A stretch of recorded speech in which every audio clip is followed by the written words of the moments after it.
अस्सलाम वालेकुम दोस्तों, मेरा नाम है आसिफ और आप देख रहे हैं सार इन्फो। एलन मस्क का मार्स पर इंसानों को बसाने का प्लान हमें कोई ख्याली या फिक्शनल स्टोरी से कम नहीं लगता, लेकिन टेस्ला और स्पेस एक्स कंपनी के मालिक एलन मस्क का वाज़े तौर पर प्लान है कि 2050 तक वो मार्स पर इंसानों का एक पूरा शहर बनाएगा जिसमें 10 लाख इंसान रह सकेंगे और वो भी अर्थ की मदद के बगैर। एलन मस्क के इस प्लान का मजाक उड़ाया जाता था, लेकिन मार्स कॉलोनाइजेशन के इस ख्वाब पर लोग तब यकीन करने लगे जब नासा ने भी स्पेस एक्स के मार्स मिशन को ज्वाइन कर लिया, क्योंकि पिछले कई सालों से स्पेस एक्स रॉकेट टेक्नोलॉजी में काफी ज्यादा तरक्की कर चुकी है। जैसा कि हम जानते हैं कि एलन मस्क की company Tesla electric auto pilot cars बनाने में भी एक्सपर्ट है। इसी तरह स्पेस एक्स के रॉकेट में भी ऐसी टेक्नोलॉजी इस्तेमाल की गई है जिसमें वो कम से कम फ्यूल यूज करके स्पेस तक पहुंच जाने की कैपेबिलिटी रखते हैं। मार्स, जो अर्थ से 6 करोड़ 20 लाख किलोमीटर दूर है, वहां तक इंसानों को पहुंचाने के लिए एक खास स्टारशिप बनाई जा रही है जो एलन मस्क के मुताबिक टेस्ला में इस्तेमाल होने वाली बैटरीज पर ऑपरेट होगी, यानी उनमें फ्यूल कम से कम इस्तेमाल किया जाएगा। मार्स तक तो वो इंसानों को पहुंचा देगा, लेकिन सवाल ये उठता है कि मार्स पर इंसानों की कॉलोनी कैसे मुमकिन होगी। आखिर एलन मस्क और नासा इस हरे भरे अर्थ को छोड़कर इस बंजर मार्स की जमीन पर क्यों बसना चाहते हैं? ना ही वहाँ सांस लेने के लिए ऑक्सीजन है, ना ही खाने पीने का सामान, और ना ही -100 डिग्री सेल्सियस जितनी सर्दी में सर छुपाने की जगह। जब वहाँ इंसान के रहने की कोई बेसिक फैसिलिटी भी मौजूद नहीं है, तो आखिर मार्स पर इंसानों की कॉलोनी बनाना मुमकिन कैसे होगा? दोस्तों, यही वो सवालात हैं जिनके जवाबात आप इस वीडियो में जान सकेंगे। तो चलिए शुरू करते हैं। सबसे पहले बात करते हैं कि जब इस अर्थ पर इंसान के रहने की सारी नेचुरल फैसिलिटीज मौजूद हैं, तो फिर इंसानों को मार्स पर भेजने की जरूरत ही क्या है? पिछली कई सदियों से हमारे प्लेनेट अर्थ की हेल्थ के ऊपर जो भी रिसर्च हो रही थी, अफसोस के साथ उन तमाम रिसर्च के रिजल्ट नेगेटिव आए हैं। साइंसदानों का कहना है जब से इंसानों ने फॉसिल फ्यूल्स यानी पेट्रोल और गैस का इस्तेमाल शुरू किया है, तब से अर्थ का टेम्परेचर बढ़ता चला जा रहा है और एक वक्त ऐसा आएगा जब ये टेम्परेचर इतना ज्यादा हो जाएगा कि अर्थ पर किसी भी जानदार का रहना मुमकिन नहीं होगा। एक सर्वे के मुताबिक हर 10 सालों में अर्थ का एवरेज टेम्परेचर 0.16 डिग्री सेल्सियस जितना बढ़ रहा है, यानी जिन गर्म इलाकों में अभी इंसान बसते हैं, अगर ये सब ऐसे ही चलता रहा तो आज से 150 सालों के बाद वहाँ इंसान का रहना मुमकिन नहीं होगा। टेम्परेचर बढ़ने की वजह से ग्लेशियर्स भी धड़ाधड़ पिघल रहे हैं, जिनकी वजह से फ्लूड्स, साइक्लोन्स और सुनामी का चांस भी बढ़ता जा रहा है। बात सिर्फ फ्यूल्स के इस्तेमाल की ही नहीं है, इस पोल्यूशन ने हमारे अर्थ की ओजोन लेयर्स को भी डैमेज कर दिया है। वो ओजोन लेयर जो सूरज से निकलने वाली जानलेवा रेस से हमें बचाती है, वो भी अब आहिस्ता आहिस्ता करके डैमेज होती जा रही है। यानी एक तरफ पोल्यूशन से पैदा होने वाली गर्मी और दूसरी तरफ खौफनाक सोलर रेडिएशंस। साइंसदानों को एक बात तो कंफर्म हो चुकी है कि एक न एक दिन हमारा अर्थ रहने के काबिल नहीं बचेगा, और यही वजह है कि हम इंसान अपने लिए एक दूसरे घर यानी एक दूसरा प्लेनेट अभी से ढूंढ रहे हैं। लेकिन सिर्फ मार्स ही क्यों? हमारे सोलर सिस्टम में तो दूसरे भी कई प्लैनेट्स मौजूद हैं, तो फिर आखिर मार्स को ही क्यों चुना जा रहा है? हमारे सोलर सिस्टम में हमारा एक पड़ोसी प्लैनेट वेनस है और दूसरा मार्स। वेनस जो मार्स के मुकाबले में अर्थ से काफी ज्यादा करीब है, लेकिन हम वहाँ नहीं जा सकते क्योंकि वहाँ वही सब कुछ है जिससे हम भाग रहे हैं, यानी गर्मी। जी हाँ, वेनस सूरज के चक्कर लगाने वाला दूसरा प्लैनेट है जहाँ गर्मी इतनी शदीद होती है कि लोहे को भी पिघला के रख दे। दूसरी तरफ हमारा पड़ोसी प्लैनेट है मार्स, जो कि सूरज के गिर्द चक्कर लगाने वाला चौथा प्लैनेट है, जहाँ वेनस जैसी आग तो नहीं बरसती, लेकिन यहाँ सर्दी अर्थ के आर्कटिक रीजन से भी ज्यादा होती है। सिर्फ कड़ाकेदार सर्दी ही नहीं है जो इंसानों के लिए मार्स पर मुश्किल खड़ी करे, बल्कि ना ही वहाँ ऑक्सीजन है और ना ही पानी, यानी इंसान के जिंदा रहने की बेसिक फैसिलिटीज भी मौजूद नहीं है। ये सारी कंडीशन जानने के बावजूद भी नासा और एलन मस्क के पास आखिर ऐसा क्या प्लान है जिससे वो मार्स पर इंसानों को जिंदा रख सकते हैं? एलन मस्क के प्लान के मुताबिक 2026 में पहले मार्स पर इंसानों का एक छोटा ग्रुप जाएगा। इस ग्रुप के पास कम से कम 2 साल जिंदा रहने की तमाम चीजें मौजूद होंगी, यानी खाना पीना, ऑक्सीजन और प्रेशराइज्ड सूट्स। लेकिन एक ग्रुप के वहां जाने से भी पहले मार्स पर एक प्रोटेक्टिव शेल्टर बनाना बहुत ही जरूरी है, क्योंकि मार्स पर मिट्टी के खौफनाक तूफान इंसानों को नुकसान पहुंचा सकते हैं। ये प्रोटेक्टिव शेल्टर्स मार्स पे मौजूद मिट्टी से ही बनाए जाएंगे, लेकिन जब मार्स पे इंसान नहीं होंगे तो ये शेल्टर्स आखिर बनाएगा कौन? हैरत अंगेज तौर पर ये शेल्टर्स मार्स पे मौजूद रोबोट्स बनाएंगे।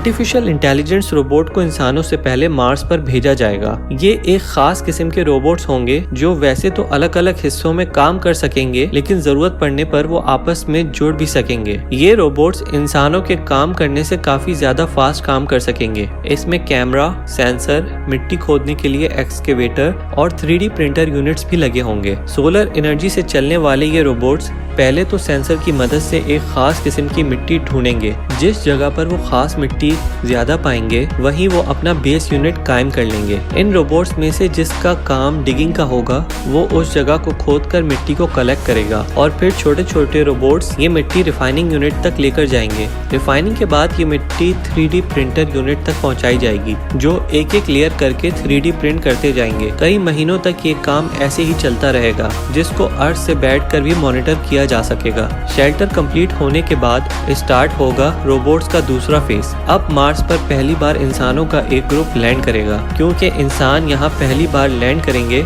इसीलिए इनके पास काफी ज्यादा सामान भी मौजूद होगा। मार्स पर मौजूद रोबोट इंसानों को वहाँ वेलकम करेंगे, उनका सामान उठा के लैंडिंग साइट से बेस यूनिट तक लेके जाएंगे और बेस यूनिट के शेल्टर के अंदर छोटे छोटे यूनिट्स को रखा जाएगा जो अपने आप इन्फ्लेट हो जाएंगे। क्योंकि मार्स का एटमॉस्फेरिक प्रेशर बहुत ही कम है, इसी वजह से इंसान वहाँ इन प्रेशराइज यूनिट में ही रहेंगे, यानी इन यूनिट्स में अर्थ की तरह आर्टिफिशियल प्रेशर बनाया जाएगा। ये सारे प्रेशराइज केबिन्स एक दूसरे से जुड़े होंगे और इनको इलेक्ट्रिसिटी देने के लिए एक सोलर फार्म रोबोट्स की मदद से कायम किया जाएगा। अगर किसी इंसान को बेस यूनिट से बाहर जाना होगा तो एक स्पेशल गाड़ी केबिन के दरवाजे से आके फिक्स हो जाएगी ताकि दरवाजा खोलने से अंदर का प्रेशर लीक ना हो सके। अब बारी होगी मार्स पे एक ग्रीन हाउस बनाने की ताकि मार्स पर वेजिटेशन की जा सके। साइंस रिसर्च के मुताबिक मार्स पे स्टार्टिंग में सिर्फ पोटैटोस और बीन्स लगाए जा सकेंगे। ग्रीन हाउस के अंदर प्लांट जैसे जैसे बड़े होंगे उनमें से एक ऐसी चीज निकलेगी जिसका होना मार्स पर बहुत ही ज्यादा जरूरी है और वो है ऑक्सीजन। जी हाँ, ये प्लांट्स मार्स पर सब्जियों के अलावा इंसानों को ऑक्सीजन भी देंगे,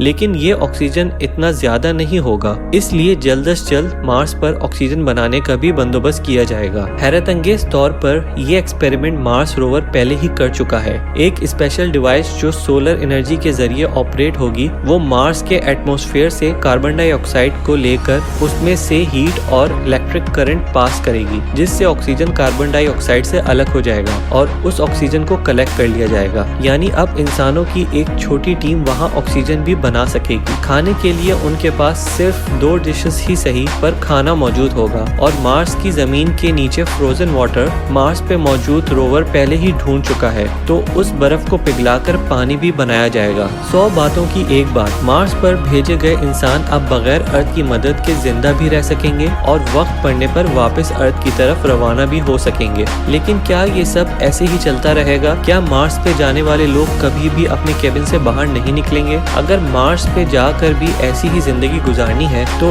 इतने ज्यादा ताम झाम की जरूरत ही क्या है? साइंसदानों के पास इस मसले का कोई सोल्यूशन तो नहीं है, लेकिन उनका ये ख्याल है कि अगर मार्स के एटमॉस्फेयर में कुछ ऐसी चेंजेस की जाएं जिससे मार्स का टेम्परेचर तो शायद आने वाले 100 या 200 सालों के बाद मार्स वैसे ही हरा भरा हो सकता है जैसा अभी हमारा अर्थ है। यानी साइंसदानों के मुताबिक मार्स के टेम्परेचर बढ़ाने से वहाँ दोबारा जिंदगी पाई जा सकती है और इस काम के लिए जो आइडियाज दिए जा रहे हैं वो जानकर यकीन करना मुश्किल होगा। एक MIT स्टूडेंट मार्गरीटा मैरिनोवा का आइडिया है कि मार्स पर रोबोट्स की मदद से फैक्ट्रीज बनाई जाएं जो सुबह शाम और दिन रात सिर्फ एक ही काम करेंगी। उनका काम होगा सिर्फ धुआं निकालना और उस धुएं की वजह से मार्स पे भी वो सब कुछ होगा जो अर्थ के साथ हो रहा है, यानी ग्लोबल वार्मिंग। दूसरी तरफ एलन मस्क ने भी मार्स का टेम्परेचर बढ़ाने के लिए एक आइडिया दिया है कि मार्स पर न्यूक्लियर वेपन्स इस्तेमाल किए जाएं। उनका कहना है कि मार्स पर 10,000 न्यूक्लियर मिसाइल फायर्स किए जाएंगे तो वहाँ की आइस भी मेल्ट होगी और वहाँ का ओवरऑल टेम्परेचर भी बढ़ेगा, जिसकी वजह से मार्स जल्द से जल्द इंसानों के रहने के काबिल बन सकेगा।